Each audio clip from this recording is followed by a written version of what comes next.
This is News 8 at 10 on MyTV9. We could be in for some wild weather overnight. This is a live look outside. You can hear the wind. All right, first though, we got some breaking news out of Hartford tonight. A house fire on Blue Hills Avenue has sent 4 firefighters to the hospital. One of them in critical condition at St. Francis, another in the burn unit at Bridgeport Hospital in serious condition. The other 2 firefighters are expected to have minor injuries. Bob Wilson is on the phone. Bob, what do you have on this firefighter that we understand is very critically injured? It is very grave at this hour, and it's pretty sad. We've been trying to follow the firefighters as we've been out at Blue Hills Avenue, and we've been driving over to the hospital at St. Francis Hospital, and we're now here at the police department, and we may go back over to the hospital before 11 o'clock. They expect a major announcement, and it just looks very, very grim at this point. And you can just tell by the mood of firefighters, by the sense of urgency and the sadness in the air. There's not been an official announcement, but it does not look good. And I can just tell you, we talked to a witness who said her daughter was in the fire, and she was on the first floor, and there was smoke heavy coming out of the second floor. The firehouse is literally right next door to the fire. It's right, you can see it. They're right next to each other. And the firehouse, the firefighters came out of there, and we don't know what happened from there, but she said one of the firefighters was up on the top floor where this heavy, thick smoke. She said he became disoriented, and he did fall out of a window. And they don't know if that's the firefighter. We do have pictures you'll see at 11 o'clock of fire gear being picked up and put in the back of a police cruiser, all the helmet and the air pack and the bunker gear of a firefighter. And it is a very somber, sad mood out here, and we've just kind of been trying to follow it as best we can without getting in their way, because there's a lot of emotion here as we wait for the 11 o'clock announcement. Okay, we can only imagine, and our best to the firefighter's family. Go ahead, Darren. We're expecting to hear more about that. Bob will be back at 11. When they have that briefing at 11 o'clock, we'll bring that to you over on News 8 on WTNH. All right, now the weather. We will be watching that very closely as the fronts come in. Yeah, wind expected to kick up overnight, getting maybe into the 40 or 50 mile an hour range with some wind as well. Meteorologist Justin Goldstein here now with the first check on your forecast. Justin? Darren and Ann, when you get to the 40 to 50 mile per hour range of winds, and there'll be brief instances where that happens, that's where we can get some sporadic power outages, some branches and limbs to come down. But it will be a loud night tonight with rain, thunder. The windows will rattle a little bit, and so will those screens, and you'll hear the leaves rustling as well.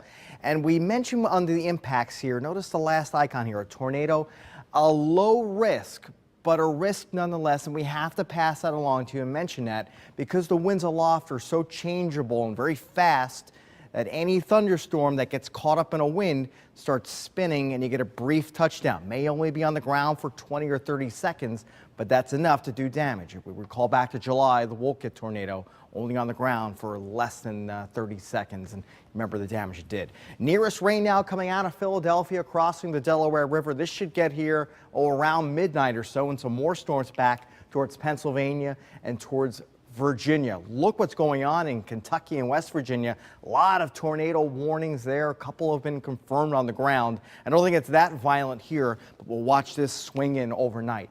By first thing tomorrow morning, rain is gone. Temperatures now 61 Oxford, 62 Durham, at 62 in Granby. It's mild, it's still breezy. Here's tomorrow's planner once the storms are done. We'll see sunshine and wind, 74 on the shoreline. We'll go 78 inland tomorrow. Some big changes ahead in the 8-day forecast. We'll check the radar again. We'll see you in about 15 minutes. Thanks so much.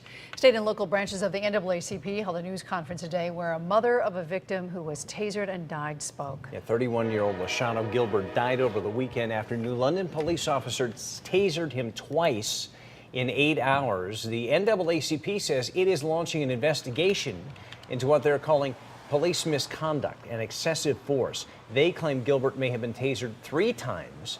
His mother flew in from Bermuda this morning to mourn her son's death. He's come home and go, and then he's supposed to come again. And that was it. That's it. Never come home, never make it home. Just his home right here, because he died here. They take his life right here. New London police say they tasered Gilbert because he was acting bizarrely and violently.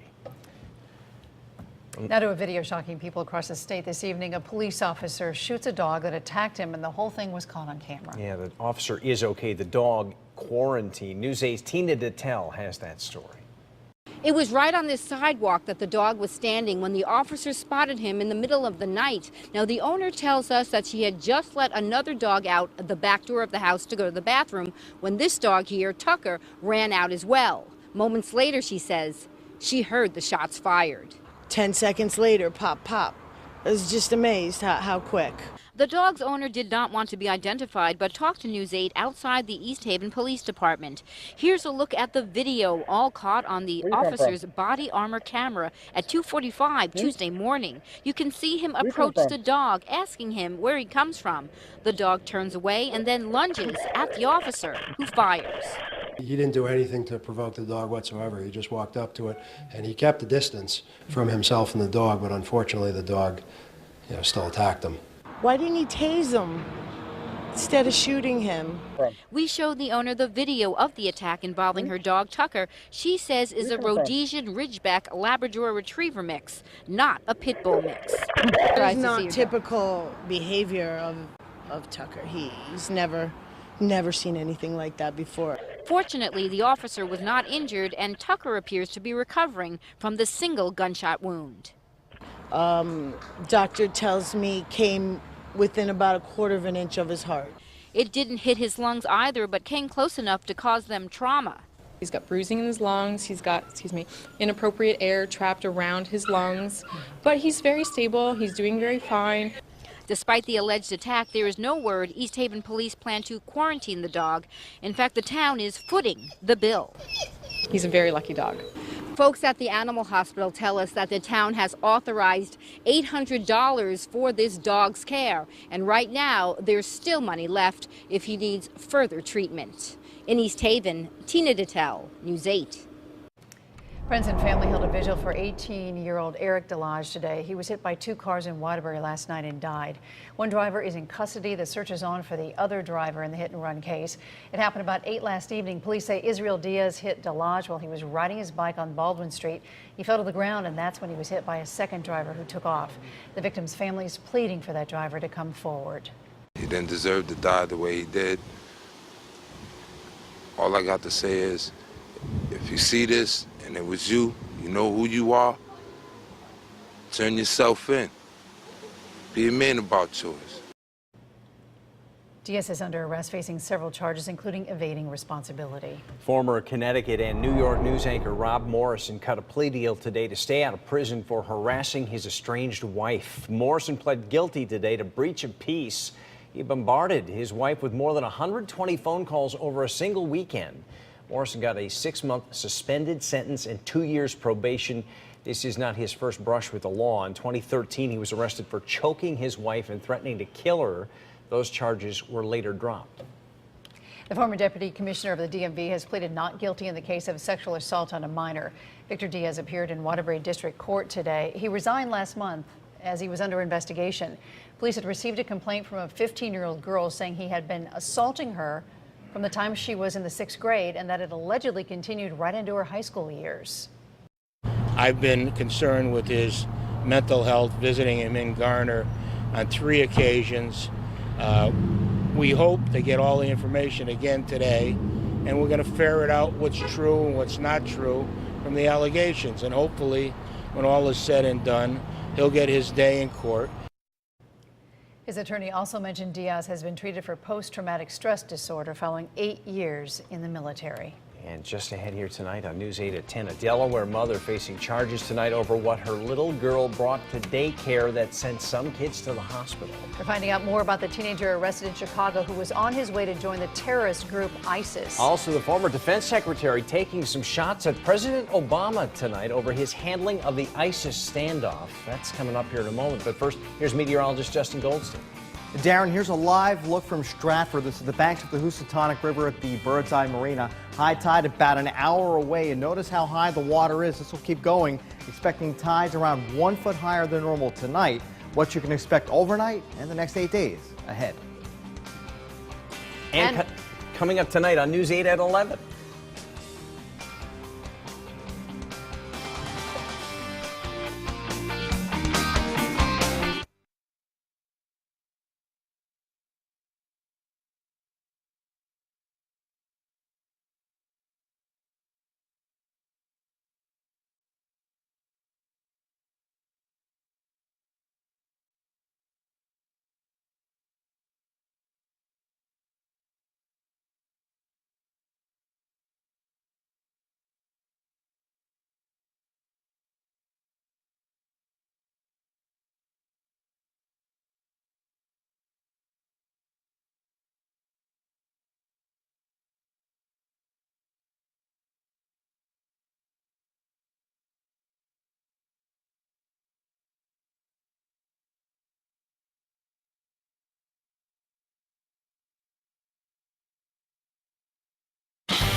We see you.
We want to take you back to Hartford now. A house fire on Blue Hills Avenue has injured 4 firefighters. One of those firefighters was said to be very critically injured. Yeah, let's get a live update now. News 8's Bob Wilson is out there. Bob, we're recapping this. We have know that one of these firefighters was very badly hurt in this, right?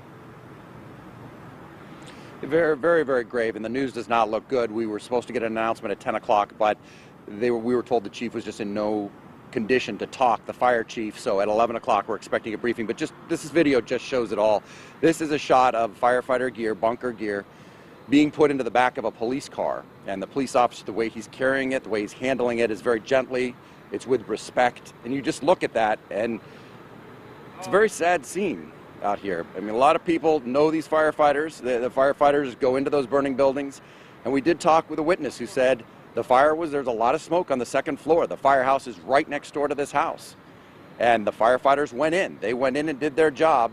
And she said minutes later, the smoke was so thick, she didn't know how anybody could be up there. And then she said they saw him come out the window of the second story. And it's just a very, very sad scene here. There's been no official announcement, no word. We've been over to St. Francis Hospital where the fire trucks and the police cars are lined up with their lights out in front of the emergency room there, and we're here awaiting word. We're told that there will be an announcement at 11 o'clock.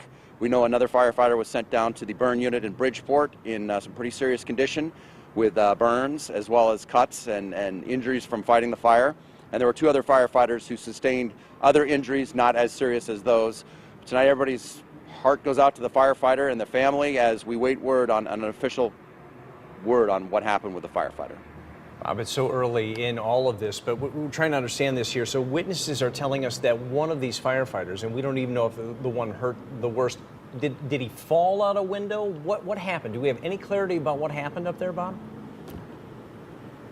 Well, according to the witness, he came out of the window. It was so thick of smoke, he was disoriented, couldn't find his way out. It was just pitch black up there, and he went out the window, is how it was described. And we don't know if that's the firefighter that's in the critical condition right now, or if that's the one that went to the burn unit. There's still a lot of clarification here. And to be honest, we have been really keeping our distance. You know, you see the guys coming out, they've got tears in their eyes. It's pretty emotional. You don't want to go up to them and say, hey, what happened? You know, they're pretty sad. So it's a pretty tough scene here in Hartford. Bob Wilson, thanks. We are expecting that briefing, as we said, 11 o'clock tonight. We will bring that to you on News 8 over on WTNH. Bob, we'll check back with you in just a little bit. Other news of the evening now. A former member of President Obama's national security team is taking some shots at the president's handling of the war with ISIS. Former Defense Secretary Leon Panetta says it was a mistake for the president to rule out the use of ground troops against ISIS. Don't get me wrong, I think he was very strong in terms of the war on terrorism, and he made some tough decisions. But there were these decisions that basically never were confronted that I think in many ways contributed to the problems we're facing today. Panetta says to make airstrikes work, you have to identify targets, and to do that, he says you have to have boots on the ground. A 19-year-old American man from a Chicago suburb was stopped trying to board a flight to Turkey. Allegedly, this was the first step in his plan to sneak into Syria to join the Islamic State group ISIS. Mohammed Hazma Khan, who lived with his parents, was arrested at O'Hare over the weekend. He is charged with attempting to provide material support to a foreign terrorist group, which carries a maximum 15-year prison sentence. Investigators said Khan left a 3-page handwritten letter in his bedroom for his parents that expressed anger over his U.S. taxes being used to kill his Muslim brothers and sisters. Khan was ordered to remain jailed until at least a detention hearing on Thursday. Meantime, the FBI is trying to find out who is the English-speaking person seen in a propaganda video put out in September. In that video, the man whose face is obscured by a mask alternates seamlessly between English and Arabic. He can be seen standing in front of prisoners as they dig their own graves. He has what is believed to be a North American accent. And we're here with the soldiers of Bashar. You can see them now digging their own graves in the very place where they were stationed. Security analysts say ISIS put the man on camera because he seems American in order to project fear to the U.S. and project power.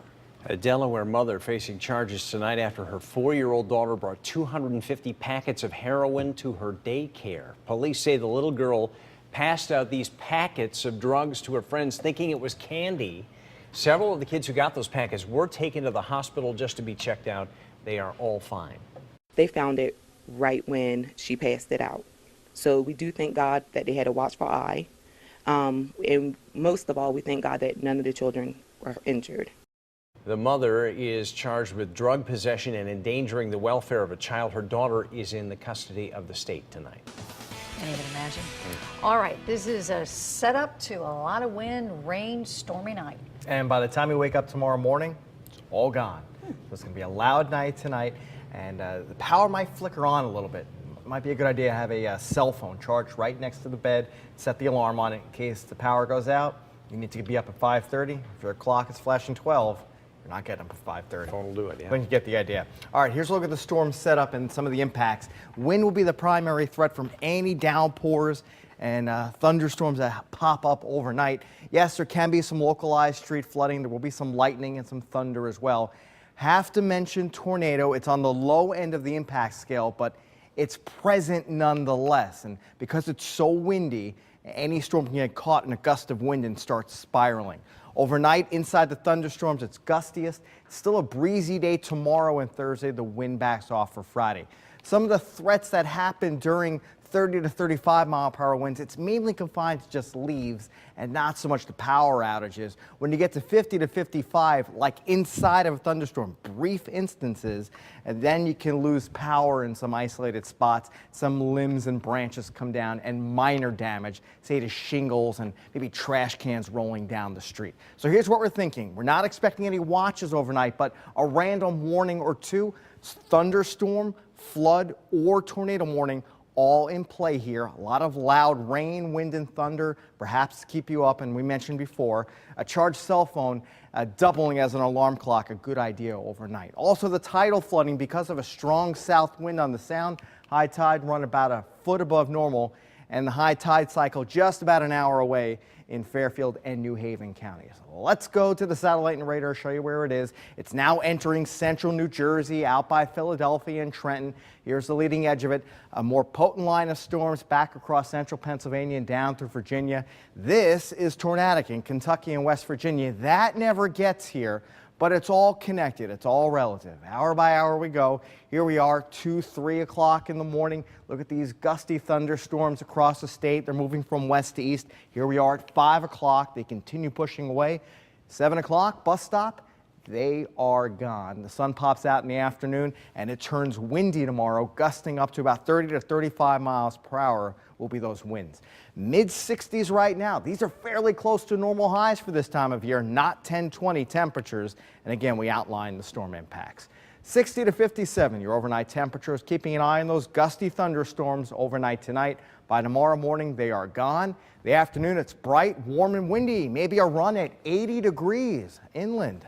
And the warmer it is, will be the faster the wind blows. Here's your 8-day forecast, turning much cooler for Thursday and Friday, and temperatures in the 60s by day. 30s and 40s for your overnight temperatures. Chance of rain late Friday into Saturday.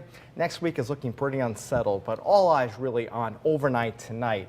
By the time you wake up tomorrow morning, it is gone. So it might be a loud night tonight. Just keep that in mind if you're a sensitive sleeper. All right, we are warned. You Thank you very much. Justin, thanks. And just ahead here tonight on News 8 at 10, we're going to check out the latest viral video that shows a neighborhood boxing match like you probably haven't seen before.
One Australian man got a ringside seat to a fight, but it isn't what you'd expect to see, especially since this was in the middle of his street. And Jeannie Mose has more. There's a rumble in the street. Nah, not two guys like that. Two guys like this. No wonder the man who shot this put it to music from the Nutcracker. That seemed to be where a lot of the kicks landed. Two male kangaroos, boomers they're called, fighting for dominance or fun in a suburban setting north of Sydney, Australia. It's not so much like boxing, but rather ultimate fighting, Nat Geo Wild described it this way in its World's Deadliest series. A favorite tactic? Using the forepaws to grip the opponent and then quickly kicking with their huge clawed hind feet. But if you want to see their coolest move, watch this. As he raises his legs to kick, freeze it. He stands on his tail, momentarily supporting his whole body on that bony, muscular tail. They fight like a silent pair of dinosaurs from Jurassic Park. Quiet but deadly, a trained boxing kangaroo named Killer Willard took on his handlers during a demonstration at a Cleveland TV station. Wait a minute. This is my husband being beaten up. Now, who's the last guy you'd ever imagine boxing a kangaroo? You're gonna watch me fight the Australian light heavyweight champion. It's a young Woody Allen who seemed to mesmerize his opponent in this 60s variety show. Woody threw a few pretend punches, the boomer lunged, had Woody in his clutches, but no harm done. Same goes for the brawl in Australia. It seemed pretty much a draw, with one knockdown, but no knockouts. But who needs a leg to stand on when you've got a tail? Jeannie Most, CNN, New York. That would be a first for me. I've never seen that before. Me either. We go out and see deer in the yard. Can you imagine seeing that in the front yard? No. Me either. All right. Just ahead here tonight on News 8 at 10. President Obama spent the night in Connecticut tonight, but you had to pay big bucks to see him. We'll explain here in just a minute. And there are a lot of gadgets out there that are supposed to help with distracted driving. Do they work? We'll check it out. Here's meteorologist Justin Goldstein. And keeping an eye on some gusty downpours now entering into New Jersey. That puts it about an hour and a half away from southwestern Connecticut. What to expect overnight and the next 8 days, all ahead. And coming up tonight on News 8 at 11, some neighbors in Brantford, North Brantford, fighting a plan to put a big propane storage facility in their neighborhood. We'll show you that fight tonight on News 8 at 11.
We are awaiting a press conference in Hartford about a dangerous house fire that sent at least 3 firefighters to the hospital. We're hearing one of those firefighters is in very critical condition. The outlook is grim.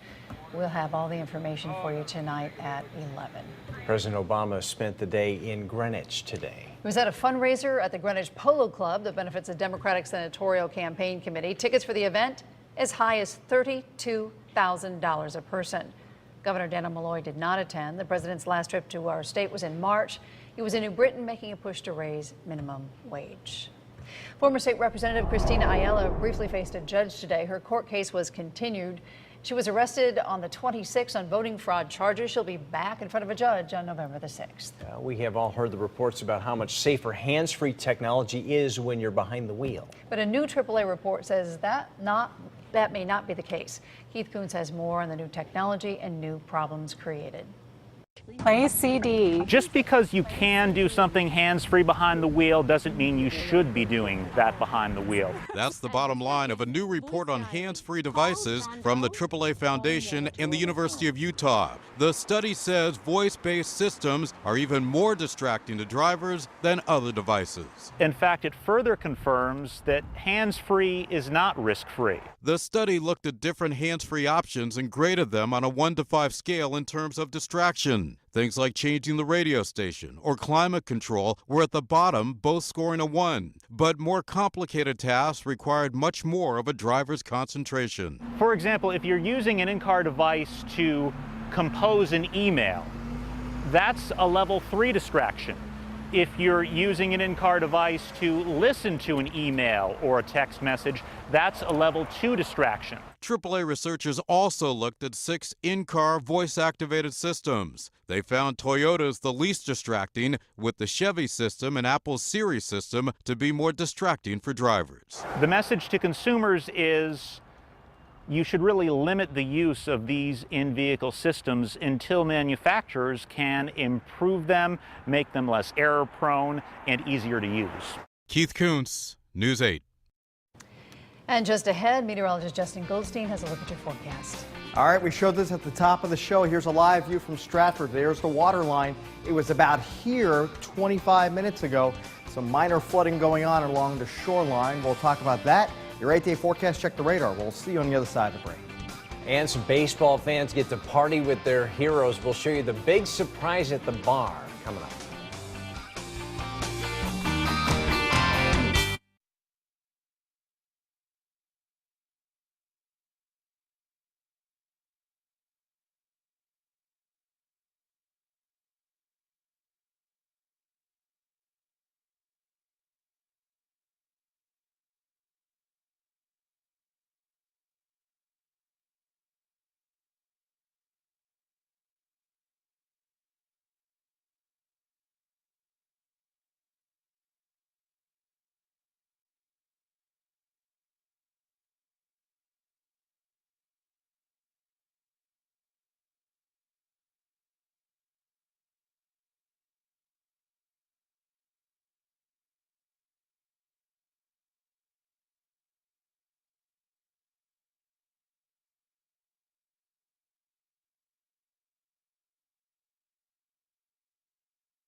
right, we're watching this thing come in. Justin, what are we, hour and a half or so from hitting the corner of the state, kind of? Yeah, out by Greenwich, Fairfield County, the gateway to New England, and it's going to work from west to east. How high are the winds going to be?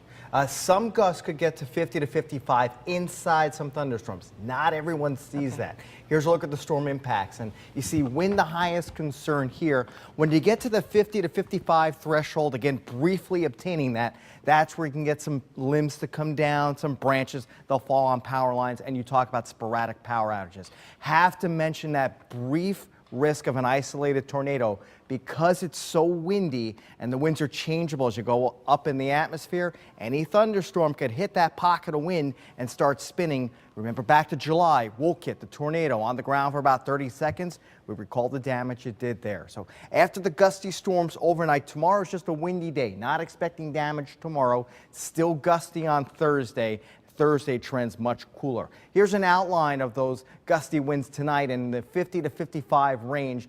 A lot of damage to the leaves, some disruption of utilities because of those limbs, and some minor damage to structures such as shingles coming down. Perhaps a wooden fence might have one or two posts missing from it. At 35, we do not expect that kind of damage tomorrow. Here's what the weather department's thinking. No watches overnight, but a warning or two. Flood warning, severe thunderstorm warning, even a tornado warning, not out of the realm of possibilities. We've got your back right here. We're staying here all night until the threat passes. A lot of loud wind, rain, and some thunder will keep you up at night. And a backup alarm for a cell phone right next to the bed, a good idea. In case the power flickers and your clock goes to 12 o'clock, you'll want to get up tomorrow morning on time and don't be late. Here's a live look from Stratford. That water creeping up high tide is about 40 minutes away. And because of all the wind and the full moon, south wind pushing up against the southwestern Connecticut shoreline, high tides ranging about a foot above normal. About 11 to 11:15 is when we expect those tides from New Haven over to Coscob and Greenwich. Rain is now in New Jersey, some gusty wind with this, but there are no warnings. Let's pull the perspective out. Some more gusty storms across Pennsylvania, Maryland, and Virginia. This is nasty and tornadic across Kentucky and West Virginia. That never makes it here, but the whole complex is moving in our direction. It's clear to see in the hour-by-hour forecast. 3 a.m. Very unusual timing for this time of day and this time of year. Watch them come, the storms across from New York into Connecticut. The areas of yellow and orange are your downpours. This is where the winds to briefly 50 to 55 will be contained in these downpours. By first thing tomorrow morning as the kids head off to the bus stop, 7 a.m., look at this, the state is clear. Fast moving storms, they are gone. Sun pops out, blending with clouds in the afternoon. It is a gusty day, 30 to 35 mile per hour winds, but it's warm. It doesn't stay warm for long. Temperatures now very mild. 61 Stafford, 64 Middletown, Bradford at 64, so is Bethel at 63, Haddam at 61, and Groton and New London at 63 as well. Cloudy and breezy until the rain arrives, and then temperatures drop between 57 and 60 degrees. Some of those storms could be gusty. Tomorrow morning, storms. What storms? Bright sunshine, some wispy clouds. The wind blows tomorrow close to 80 inland. It's deceptive. Your car will read 78. It will feel like 68 or 70 with the wind chill. Here's your 8-day forecast. Temperatures drop off big time Thursday, upper 50s to low 60s. Chance of rain Friday late into early Saturday. Not looking like an all-day rain out. Next week looks a little unsettled, but you see the trend here for much cooler and gustier weather. We're going to keep an eye on tonight. We'll see you over at Channel 8 at 11 o'clock with an update. Sounds like a beach day tomorrow. Oh, perfect. Yeah. If you got the day off. I don't know. Right. Just thank you very Thanks much. so much. All right, Noah, what's coming up in sports? Well, we're going to be talking about baseball. We have the National League Division Series teams trying to make it to the championship series. So Eric will join me with that, and we're going to talk a little football, too. It seems like we've got a little problem going on that caused the cancellation of a full season. We'll have that story. Heard about that. All right, thanks very much. Okay. All right, well, thanks. That'll do it tonight for News 8 at 10. Noah's next. Good night.